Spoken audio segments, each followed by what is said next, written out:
Olá, amigas e amigos, estamos começando mais um programa Saúde e Companhia.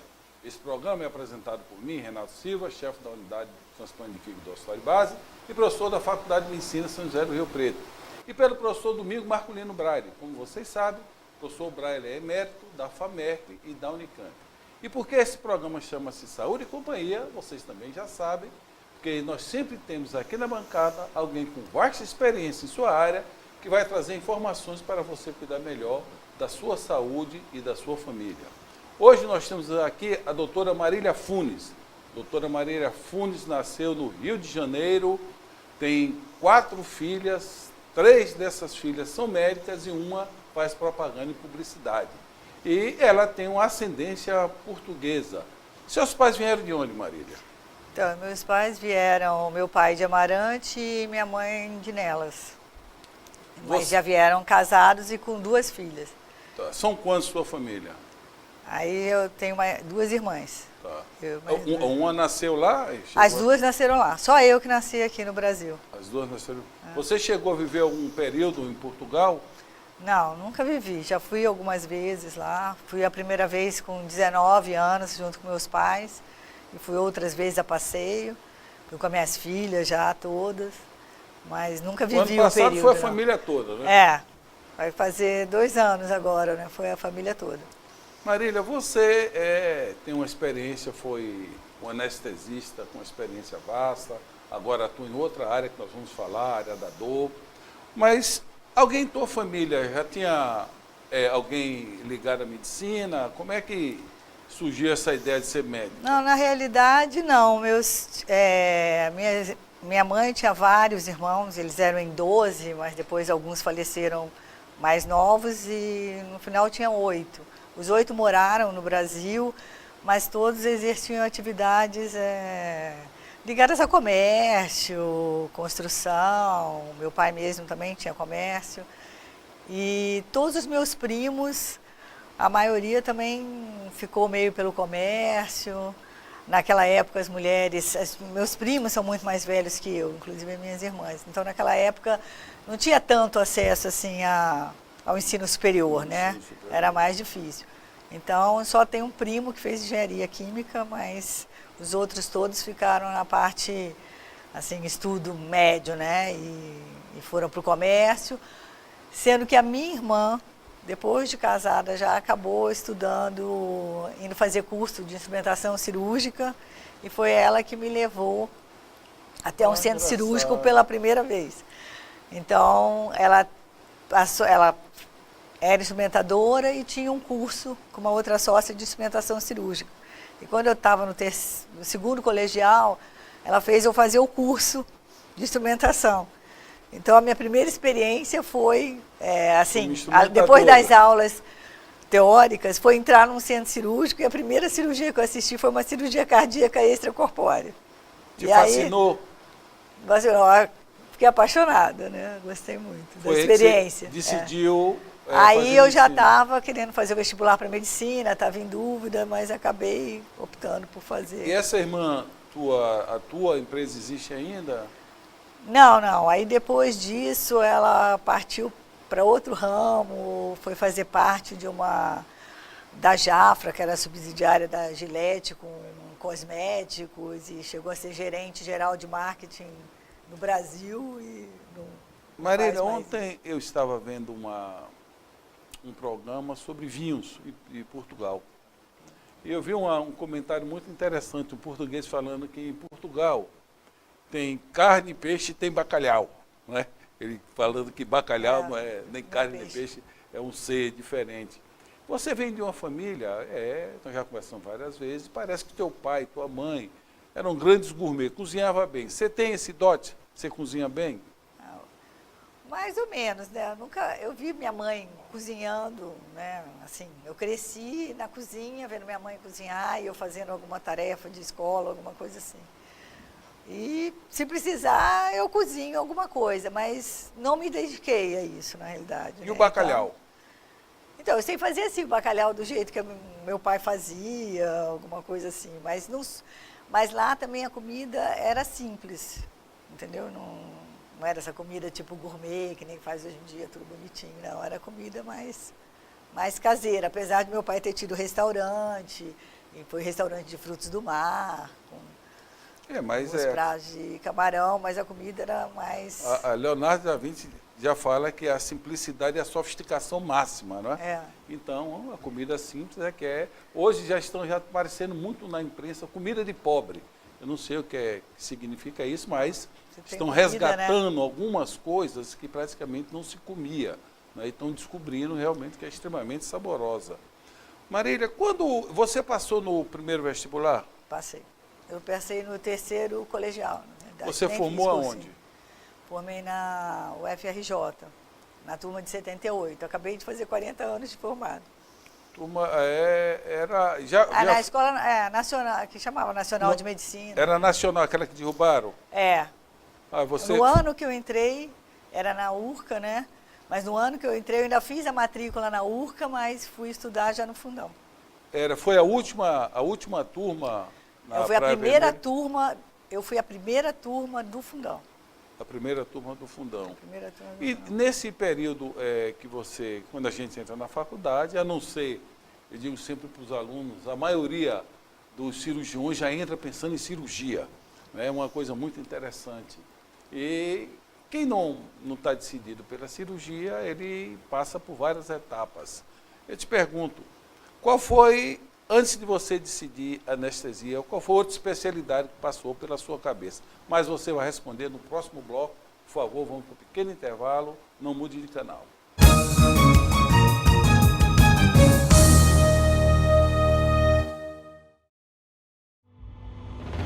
Respeito ao ser humano, credibilidade, ética, transparência e atendimento humanizado.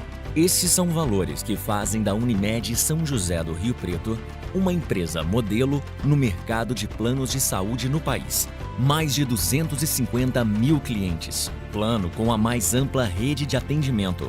1.400 médicos. Primeira cooperativa do sistema Unimed a conquistar o selo de acreditação em qualidade concedido pela ANS e atualmente reacreditada com nota máxima. Uma das 150 melhores empresas para se trabalhar. Pronto atendimento adulto e infantil. Unidade de vacinação. Farmácia. Central de quimioterapia.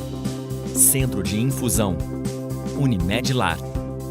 Clínica Lar. Medicina preventiva. Núcleo de atendimento multidisciplinar.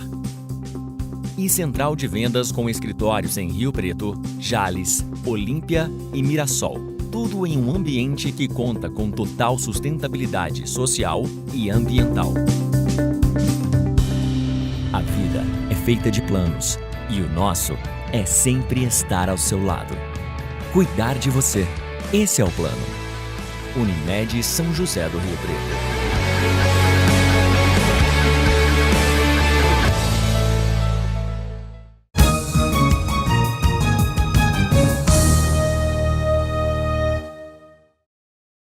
Olá, amigas e amigos, estamos voltando com o segundo bloco do programa Saúde e Companhia, hoje com a presença da doutora Marília Funes. A doutora Marília Funes é uma médica extremamente experiente e a pergunta do bloco anterior foi qual outra especialidade que aí passou à sua cabeça quando você era estudante de medicina, Marília? Então, na realidade, eu gostava muito de uma maneira geral, de fisiologia, gostava muito de clínica e principalmente eu amava a fisiologia das matérias básicas, assim, a matéria que me apaixonou, era a fisiologia. Mas, assim, eu pretendia fazer alguma coisa em torno de clínica, porque cirurgia mesmo, eu fiz obstetrícia desde o segundo para terceiro ano, né? Que lá no Rio a gente já começava a frequentar a maternidade.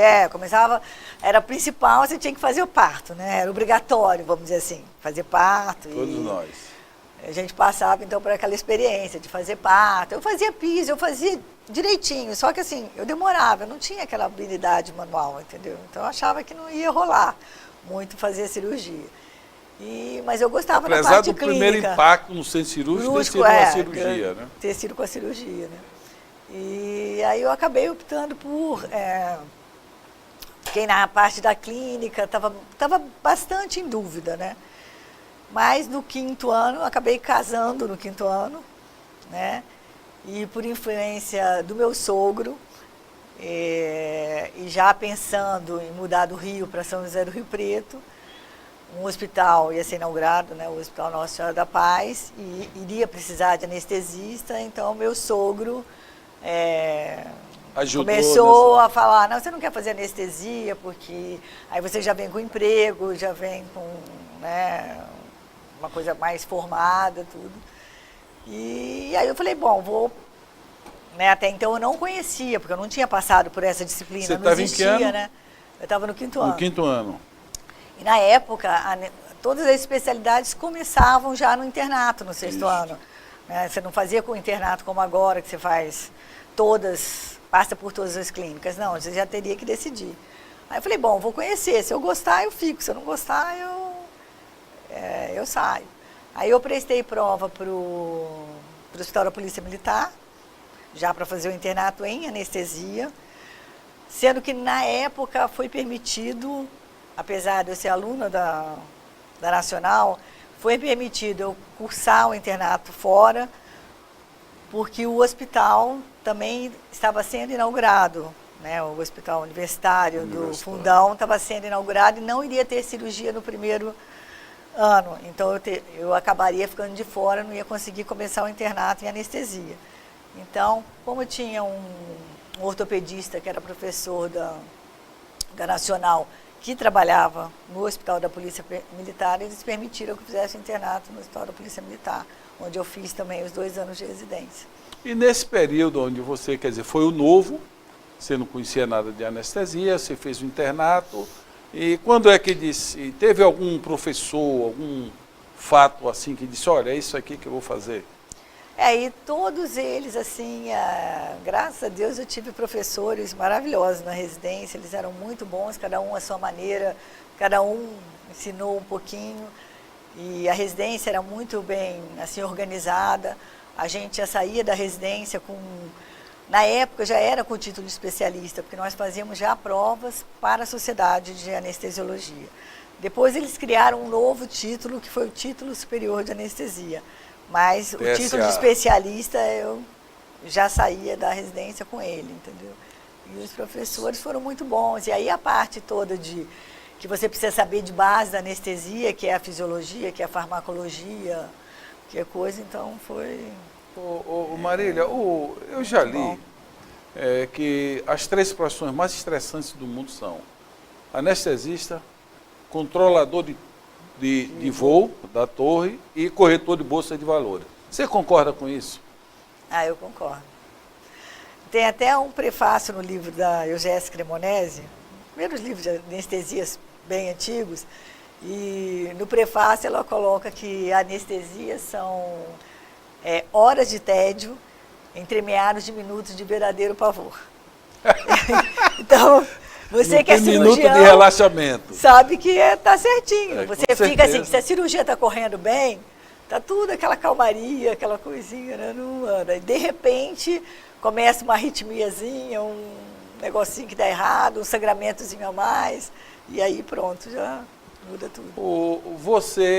Hoje você faz outra especialidade, que nós vamos conversar daqui a pouco, mas os anos que você atuou como anestesia, tem algum assim que te marcou profundamente, um positivo e um negativo? Assim que marca, porque eu tenho um amigo que ele fala para mim todo dia que fazer transplante é fazer calo na alma, não é? Porque nós temos aquela cirurgia que não tem problema técnico nenhum e o órgão não funciona, o doente morre, é uma tragédia, né? Nós temos que nos prepararmos para conviver com isso, não é? Todo dia eu digo que quem trabalha com transplante trabalha ali no limbo entre a morte e a vida.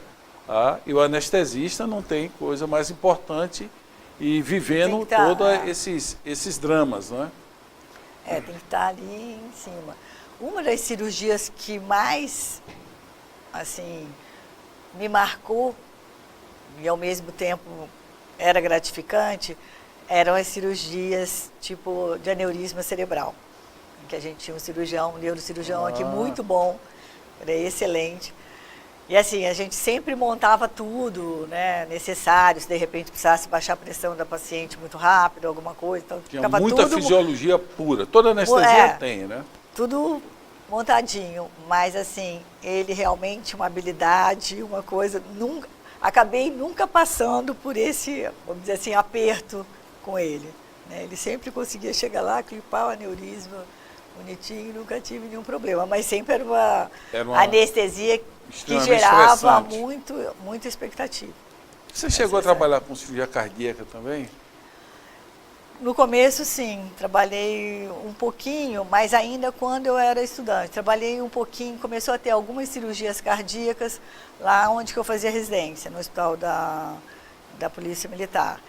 E vinha uma equipe de fora de anestesistas para fazer anestesia. Só que essa equipe era conhecida da minha irmã, minha conhecida. Ele queria já que eu entrasse no grupo deles, se eu por acaso ficasse no Rio. Então, quando a equipe dele ia fazer a cirurgia cardíaca, eu entrava junto. Ô Marília, quando eu era cirurgião geral lá no interior da Bahia, eu tenho assim, muitos momentos assim, de extremo estresse com partos, né? DPP, prolapso de cordão, isso não é um pavor para o anestesista também? Ah, também. Passei alguns... A gente, aqui no Hospital Nossa Senhora da Paz, a gente tinha obstetrícia, era, vamos dizer assim, o carro-chefe, né? Tinha bastante mesmo, né? Então, a gente sempre tinha aquelas cesáreas que chegavam mais, né? No DPP, passei por algumas situações. Que realmente era emergência, assim, não era urgência, era emergência mesmo. Bem, agora nós vamos fazer um pequeno intervalo e no próximo bloco nós vamos conversar sobre a atividade atual da doutora Marília, que é cuidar da dor. Por favor, não mude de canal.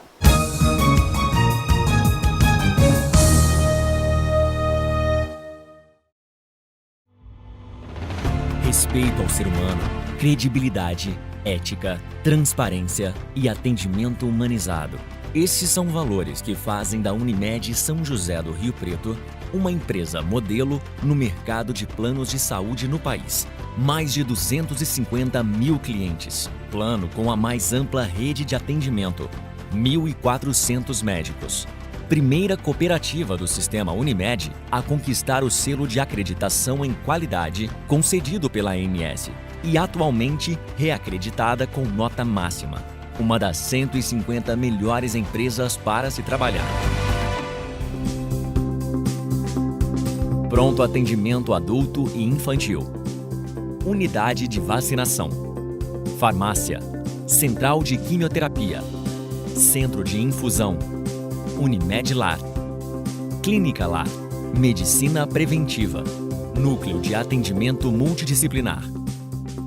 E central de vendas com escritórios em Rio Preto, Jales, Olímpia e Mirassol. Tudo em um ambiente que conta com total sustentabilidade social e ambiental.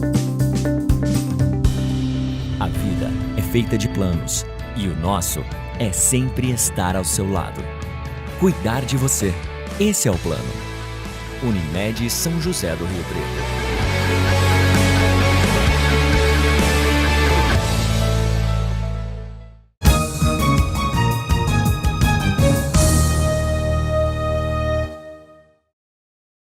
Olá, amigas e amigos, estamos voltando com o último bloco do programa Saúde e Companhia, hoje com a presença da doutora Marília Funes. Marília, o que é a acupuntura? Qual é essa área de atuação que você hoje... Hoje você não faz mais anestesia? Não, esse ano vai fazer 10 anos que eu parei totalmente a anestesia e, na realidade, foi um processo, assim, no ano 2000, eu comecei vamos dizer, a pesquisar e a ver alguma coisa sobre a área de atuação em dor da anestesia, né? Porque a área de atuação em dor faz parte da anestesia, ortopedia, e agora também vai fazer direto da acupuntura também.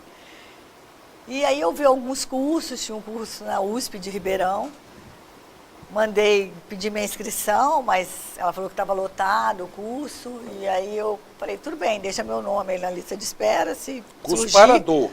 É, um curso de área de atuação em dor ligado à anestesia, que era da doutora Gabriela, lá na USP de Ribeirão. E aí ela Mas aí, de repente, eu recebo um telefonema, era mais ou menos janeiro, a moça me ligou, olha, houve algumas desistências, você quer vir, porque eu queria no primeiro semestre. Você quer vir, era um curso que eu tinha aqui segunda-feira para Ribeirão, ficava lá até quarta-feira, e vim embora na quarta. 3 dias na 3 dias. semana. Eu tive que arrumar alguém para me cobrir no hospital, fiz todo aquele malabarismo, né? E aí fui fazer, era 4 meses de curso. E lá já era falado sobre acupuntura, nesse curso que a Gabriela fez, essa parte de área de atuação em dor, em Londres. E lá eles já davam valor à acupuntura no tratamento da dor, né? E aí ela começou a falar sobre acupuntura, teve algumas aulinhas, assim, alguma coisa. E aquilo me interessou, porque me intrigava muito, eu como anestesista, que uma agulhinha pudesse, inclusive, dar anestesia. Tanto é que em Cuba, na China, eles faziam cirurgias com acupuntura, né? Fazia anestesia para cirurgia com acupuntura. E eu fiquei grilada com aquilo, queria saber mais sobre isso. E eu ia para lá fazer esse curso com a Lígia, que era do Alsta, que também estava fazendo dor, que era anestesista no Alsta. Nós duas, de carro e tal. E aí a Lígia falou assim para mim, quando chegou, o curso acabava em junho, quando chegou o começo de junho, final de maio, a Lígia falou assim, olha, o Dr. Hassen está começando um curso agora, vai começar uma nova turma agora. Você não quer fazer de acupuntura? Aí eu acho que eu já estava meio embalada, eu falei assim, não, vou fazer, então vamos fazer. Aí entrou eu e ela para fazer o curso de acupuntura. Então eu acabei esse curso de dor e já comecei o curso de acupuntura. Você não chegou, quando você fez sua formação de médica de dor, você não chegou a trabalhar sem acupuntura, já começou com a acupuntura junto? Logo depois já comecei a acupuntura, praticamente eu acabei começando junto, tanto que assim, a parte de dor, eu ainda fiz alguns bloqueios no hospital, quando eu trabalhava no hospital, e fazia parte, né, de dor pós-operatória, cheguei a fazer alguma coisa. Mas depois aí eu fui fazendo, o hospital fechou também, né? E aí quando o hospital fechou, eu fiquei só, o Hospital Nossa Senhora da Paz fechou, eu fiquei só no Hospital do Olho, só fazendo anestesia para oftalmo. E aí eu comecei a dividir, já estava também acabando a acupuntura, tirando o título de especialista em acupuntura, e comecei a dividir o Hospital do Olho e acupuntura e dor no consultório. Mas aí eu parei bastante com os procedimentos de dor mesmo, que são feitos no centro cirúrgico, etc. Isso que eu ia te perguntar, não tem espaço para o tratamento de dor sem ser intra-hospitalar ou obrigatoriamente precisa de intervenção, de bloqueio, não, ou só com droga você consegue não, obrigatoriamente resolver? Não. Os bloqueios hoje em dia eles abandonaram um pouco. Quando eu fiz a especialização, fazia-se muita, por exemplo, peridural com corticóide, ou colocava-se catéter para dor pós-laminectomia, esses procedimentos que foram rareando, né? Agora o que de bloqueios, o que mais está sendo feito é mesmo os de radiofrequência, que normalmente é o neurologista que faz esse tipo. Mas no consultório você pode fazer muita coisa também, com medicação adequada, e tem alguns que a gente chama injeção de ponto gatilho, que você pode fazer com anestésico local também no consultório. Marília, você falou no catéter, aquele catéter com bomba de morfina, algumas dores crônicas, hoje não se usa mais ou ainda tem espaço? Ainda tem algumas pessoas que elas se utilizam, né, assim, mas está rareando, é só mais em casos muito específicos que o pessoal usa para dor crônica esses catéteres. Agora, Maria, falando especificamente do que você faz hoje, que é basicamente a acupuntura, quais são os tipos de dores mais comuns que vocês resolvem com a acupuntura? Por exemplo, enxaqueca, tem bom resultado? Muito bom resultado. Auxilia bastante. Inclusive, assim, às vezes, só a acupuntura não traz resultado, às vezes o paciente está só com medicação, não está obtendo resultado, e quando você junta os dois, a associação traz um ótimo resultado, podendo, depois de algumas sessões de acupuntura, né, período de tratamento, você diminuir a medicação. né? Vai muito diminuindo bom. a medicação e continua. E você tem observado, porque a enxaqueca é uma das doenças que tem um impacto econômico muito grande, né? Por dispensa de trabalho, e tem um impacto muito grande, que às vezes a pessoa fica em crise vários dias. E a enxaqueca também, para quem tem enxaqueca crônica, a acupuntura espaça mais as crises também? Também. Ela diminui a intensidade e espaça as crises. E as pessoas que têm enxaqueca mesmo há muito tempo, eu sempre sugiro que a gente faça uma manutenção. Por exemplo, você começa com 2 vezes por semana, melhorou, passa para 1 vez, melhorou mais, passa para 15 em 15 dias, de 3 em 3 semanas.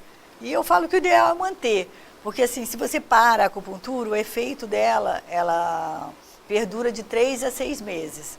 Depois, para patologias crônicas, a tendência é que E para volte. dor lombar? É Também boa ajuda, também Marília, ajuda o que é que bastante. faz aquela agulha? Por exemplo, olha, quem tem medo de agulha pode fazer acupuntura? Dói? Pode, porque depois ela perde um pouco o medo, né? Porque assim, há algumas agulhas, alguns pontos são mais dolorosos, mas assim, a dor é tipo uma picada de formiga.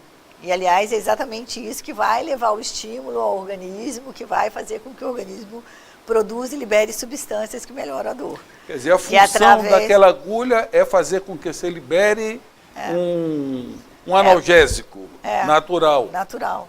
É o seu próprio organismo que, na realidade, vai liberar, porque aquela agulha, ela estimula a fibra C. Tá? Todos os pontos de acupuntura são próximos a terminações nervosas. E a agulha, ela tem forma uma diferença de potencial de ação entre o cabo e a ponta. Tá? E eu disparo a célula nervosa, que vai levar esse estímulo lá. Aí tem toda aquela teoria meio complicadinha, a teoria do portão. Né? Marília, agora tem outra coisa. Quem vai lá com enxaqueca, só põe agulha na cabeça ou tem que pôr no corpo todo? Não, normalmente é no corpo, não é só na cabeça. Eventualmente a gente usa as da cabeça, mas assim, é como se for o tratamento, você vai ver não só a dor de cabeça, vai ver o conjunto inteiro do que o paciente está trazendo. E aí você vai fazer vamos dizer assim, como se fosse uma receita, só que de pontos, né?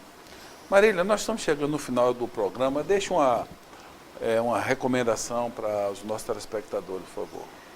Então, eu gostaria de falar assim, que a saúde é o nosso bem maior, né? Então, eu acho que todos têm que estar atentos e não deixar, às vezes, aquele sintoma que está sentindo, que às vezes, assim, alguma coisa leve, se tornar uma coisa maior. Procura sempre estar com a saúde em dia, vamos dizer assim. E para finalizar, você falou aí uma coisa muito interessante, que o tratamento repetido da acupuntura é recomendável, não é? É recomendável. Independente do tipo de dor que você tenha, sendo uma dor crônica, vocês recomendam que mantenha esse em um prazo teórico de 6 meses? Ou... Não, aí depende do que for. No caso de enxaqueca, se a pessoa, por exemplo, tem 50 anos, tem enxaqueca desde a adolescência, ela vai ter sempre. Então, você pode fazer acupuntura depois que ela está bem, uma vez cada 3 semanas ou 1 mês.